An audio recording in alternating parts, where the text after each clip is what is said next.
Okay. तो अब एक और हाइड्रोकार्बन्स के बाद एक और जो अगला हमारा टॉपिक आ जाता है, दैट इज़ फंक्शनल ग्रुप्स। ठीक है, तो हाइड्रोकार्बन्स हमने पढ़ लिया, उनकी हमने होमोलॉगस सीरीज़ भी पढ़ ली। होमोलॉगस सीरीज़ मतलब ऐसे हाइड्रोकार्बन्स हमने पढ़े थे होमोलॉगस सीरीज़ के अंदर जहाँ पर प्योरली हाइड्रोजन और कार्बन के ही कंपाउंड्स थे, जैसे एल्केन्स और एल्काइंस। इनकी हमने होमोलॉगस सीरीज़ भी पढ़ ली थी। तो उसमें क्या थे, प्योरली हाइड्रोजन और कार्बन के ही कंपाउंड्स थे, मतलब कोई भी तीसरा एलिमेंट इन्वॉल्व नहीं था कंपाउंड के अंदर। ठीक है, अब फंक्शनल ग्रुप क्या होता है देखो, तो ये कहता है एन एटम और group of atom present in a molecule which largely determines its chemical properties are called functional groups।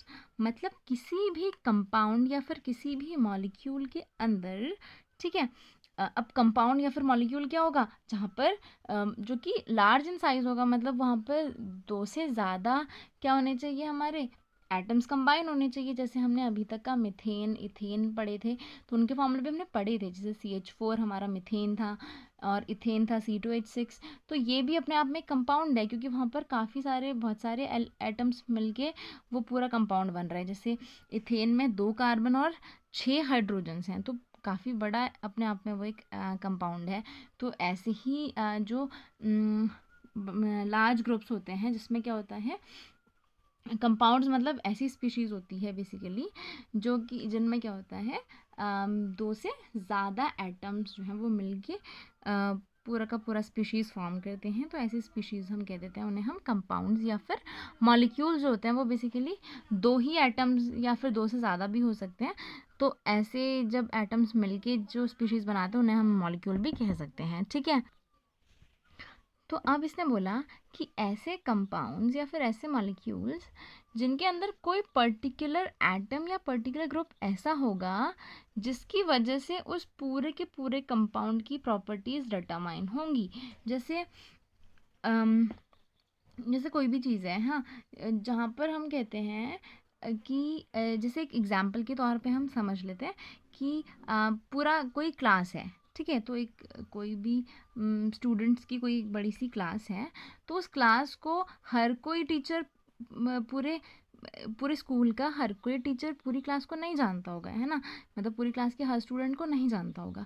लेकिन हो सकता है वो उस क्लास को किसी एक पर्टिकुलर स्टूडेंट के नाम पे जाने कि हाँ ठीक है वो क्लास ना जिसमें वो स्टूडेंट पढ़ता है ना। तो इस तरीके से हम कह सकते हैं कि कोई कंपाउंड है जिसमें हम पूरे कंपाउंड को अगर हम उसको उसकी कैरेक्टरिस्टिक्स या उसकी प्रॉपर्टीज़ अगर हम बताना चाहें, तो पूरे के पूरे जितने भी एलिमेंट से वो मिलके बना है उनके बेसिस पे हम नहीं बताते। कोई पर्टिकुलर एलिमेंट ऐसा होगा उसके अंदर या पूरा कोई पर्टिकुलर ग्रुप उसके अंदर ऐसा होगा जो कि क्या करेगा, उस पूरे के पूरे कंपाउंड की प्रॉपर्टी शो करेगा। मतलब वो कंपाउंड जो भी प्रॉपर्टी शो कर रहा है वो उस पर्टिकुलर ग्रुप की वजह से ही शो करेगा। तो ऐसे ग्रुप्स को हम कह देते हैं फंक्शनल ग्रुप। मतलब ये बेसिकली फंक्शनल ग्रुप्स ऐसे ग्रुप्स हैं या ऐसे कंपाउंड्स हैं जो किसी भी पर्टिकुलर मॉलिक्यूल या कंपाउंड का स्पेसिफिक पार्ट है, मतलब उसी की वजह से वो जो भी रिएक्शंस करता है वो उसकी वजह से करता है ना। तो अब देखो बेसिकली जब हम ऑर्गेनिक केमिस्ट्री में पढ़ रहे हैं या फिर जब हम बेसिकली कार्बन के कंपाउंड्स पढ़ रहे हैं, तो उसमें कुछ ही बेसिक फंक्शनल ग्रुप्स हैं जो ये हैं। इसमें सबसे पहले है हैलोजेंस। ठीक है, तो ये जो हैलोजेंस हैं उनमें आपका सबसे पहले आ गया क्लोरो ग्रुप, फिर है ब्रोमो ग्रुप, ऐसे फ्लोरो। ठीक है, लेकिन यहाँ पर हम कुछ ही पढ़ेंगे। जैसे क्लोरो में आ गया क्लोरीन, ये होता है एक्चुअली Cl। ब्रोमो ब्रोमीन होता है जो कि है Br।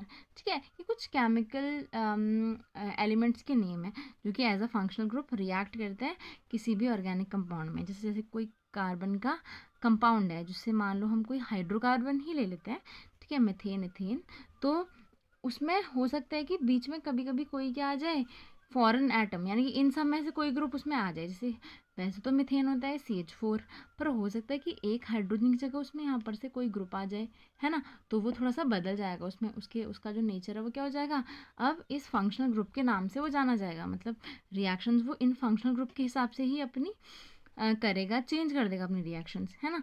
तो ऐसे ही ग्रुप्स जो होते हैं हमारे बेसिकली फंक्शनल ग्रुप्स कहलाते हैं। ठीक है। और हम अभी ऐसे फंक्शनल ग्रुप्स पढ़ रहे हैं जो कि हमारे हाइड्रोकार्बन्स में बेसिकली आ जाते हैं बीच में।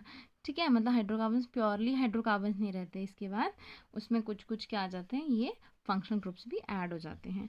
ठीक है, अब इसमें जैसे नेक्स्ट है कोई एक एल्कोहल जिसको हम कहते हैं OH। ठीक है, इसका फॉर्मूला क्या है, OH। ऐसी एल्डिहाइड है, इसका फॉर्मूला है CHO। ठीक है, तो ये कुछ फंक्शनल ग्रुप्स हैं। अब आपको फंक्शनल ग्रुप्स एक बार के लिए याद रखना है कि क्लोरो को Cl बोलते हैं, ऐसे ही ब्रोमो का जो फॉर्मूला है दैट इज़ Br, अल्कोहल का OH एंड सिमिलरली एल्डिहाइड्स का CHO। ठीक है, अब इसको अगर आप याद रखोगे तो आपको क्या हेल्प होगी इससे, कि आप किसी भी पर्टिकुलर कंपाउंड को पहचान पाओगे कि हाँ भाई ये एक हाइड्रोकार्बन ही है लेकिन उसमें कोई फंक्शनल ग्रुप अलग से अटैच हो गया है जो कि इनमें से कोई एक फंक्शनल ग्रुप है। ठीक है, तो यहाँ पर मैंने कुछ एक कंपाउंड्स के फॉर्मूले आपके सामने रखे हुए हैं, उनका कॉमन नेम रखा हुआ है, तो इनकी हम देख लेते हैं कि क्या इनके फॉर्मूले बनते हैं जो कि इन फंक्शनल ग्रुप मतलब वो बेसिकली हाइड्रोकार्बन्स ही हैं लेकिन उसमें क्या है, ये कुछ फंक्शनल ग्रुप्स अटैच्ड हैं। ओके, देखो अब इसमें सबसे पहले इथेनॉल या फिर इथाइल अल्कोहल। ठीक है, तो इथाइल अल्कोहल एक बहुत ज़्यादा इंपॉर्टेंट अल्कोहल है। ठीक है, जो कि वाइन्स के अंदर या जो भी ड्रिंक्स होती हैं बेसिकली, तो इनमें इथेनॉल काफ़ी ज़्यादा होती है। ठीक है, और जो अल्कोहल होती है वो मतलब अल्कोहल का हम ड्रिंक से एक मतलब समझ सकते हैं, तो वो जो ड्रिंक है वो जो अल्कोहल है वो इथाइल अल्कोहल होती है, कोई और अल्कोहल वहाँ पर नहीं होती है। ठीक है, सिमिलरली एसिटिक एसिड है।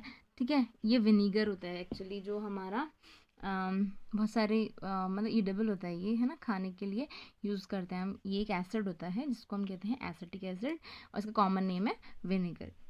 तो इथेनॉल जो था उसका जो केमिकल फॉर्मूला होता है दैट इज़ C2H5OH। तो आपको देख के समझ आ रहा होगा कि यहाँ पर कार्बन है, हाइड्रोजन है, लेकिन OH भी प्रेजेंट है। OH जो होता है वो एक क्या होता है, फंक्शनल ग्रुप, जो कि हमारा कौन सा फंक्शनल ग्रुप है, अल्कोहल फंक्शनल ग्रुप है ना। तो एक ऐसा कंपाउंड ये बन गया जहाँ पर जो था तो पहले हाइड्रोकार्बन, लेकिन वहाँ पर हाइड्रोजन की जगह एक OH ऐड हो गया, तो वो एज अ क्या हो गया हमारा, एक हाइड्रोकार्बन प्योरली नहीं रहा, जबकि उसमें क्या हो गया, एक फंक्शनल ग्रुप ऐड हो जाने की वजह से वो एक अलग कंपाउंड बन गया, उसकी प्रॉपर्टीज़ हाइड्रोकार्बन से अलग हो गई। ठीक है, ऐसे विनेगर है तो इसका फॉर्मूला होता है CH3COOH। तो इसमें जो है कार्बन है, हाइड्रोजन है और साथ में COOH है। तो ये COOH भी अपने आप में फंक्शनल ग्रुप है जिसको हम कहते हैं कार्बोक्सिलिक एसिड। ठीक, it is not added here, लेकिन ये भी क्या होता है, फंक्शनल ग्रुप। COOH भी एक फंक्शनल ग्रुप है जो कि जनरली किसी भी हाइड्रोकार्बन में ऐड हो जाती है। ठीक है, और उसका प्रॉपर्टी चेंज कर देती है। और जो बेसिकली जो एसिड्स होते हैं ना, ऑर्गेनिक एसिड्स, वो वो यही होता है, मतलब COOH की वजह से ही ऑर्गेनिक एसिड्स बनते हैं। जैसे फॉर्मिक एसिड है, आंट की जो स्टिंग होती है वहाँ पर जो उससे जो हमें एसिड लगता है, हमारी जैसे जब चींटी काटती है तो हमें कुछ फील होता है, दर्द फील होता है, तो वो इस एसिड की वजह से होता है, क्योंकि वो एक एसिड उसकी स्टिंग में होता है, और एंड दैट इज़ HCOOH। तो यहाँ पर भी हाइड्रोजन है लेकिन COOH यानी कि ये जो एसिड वाला पार्ट है ये भी यहाँ पर ऐड हो गया है। सिमिलरली एसीटोन है, तो एसीटोन का फॉर्मूला होता है CH3COCH3। तो जो एसीटोन है ना, ये बेसिकली नेल पेंट रिमूवर है ना, उसमें एक अलग सी जो स्मेल होती है दैट इज़ ऑफ एसीटोन, है ना, इसी की वजह से वो अपना फंक्शन कर पाते हैं। तो जो एसीटोन है इसका फॉर्मूला होता है CH3COCH3। तो ये भी एक फंक्शनल ग्रुप है। तो फंक्शनल ग्रुप्स किस तरीके से हाइड्रोकार्बन्स को चेंज कर देते हैं, उनकी प्रॉपर्टीज़ भी बदल देते हैं, है ना। तो मतलब फंक्शनल ग्रुप्स का बहुत ज़्यादा इंपॉर्टेंट रोल है, इन्हीं की वजह से बहुत सारे अलग अलग स्पीशीज़ या अलग अलग कंपाउंड्स हम कह सकते हैं एग्जिस्ट करते हैं अर्थ में। ठीक है, so it is just a basic of functional groups and hydrocarbons also. मतलब हाइड्रोकार्बन का भी ये बस एक बेसिक सा है कि हाइड्रोजन और कार्बन के जो जितने भी कंपाउंड्स हमने अभी तक पढ़े, पेट्रोलियम, स्कूल, ये सब काफ़ी इंपॉर्टेंट था। तो ये सब में भी हाइड्रोकार्बन्स ही इन्वॉल्व, मतलब ये सब भी हाइड्रोकार्बन्स कंपाउंड ही हैं, है ना। तो ये बस जो था एक क्या था, थोड़ा सा बेसिक था अबाउट कार्बन और कार्बन के compounds. Okay, so thank you class.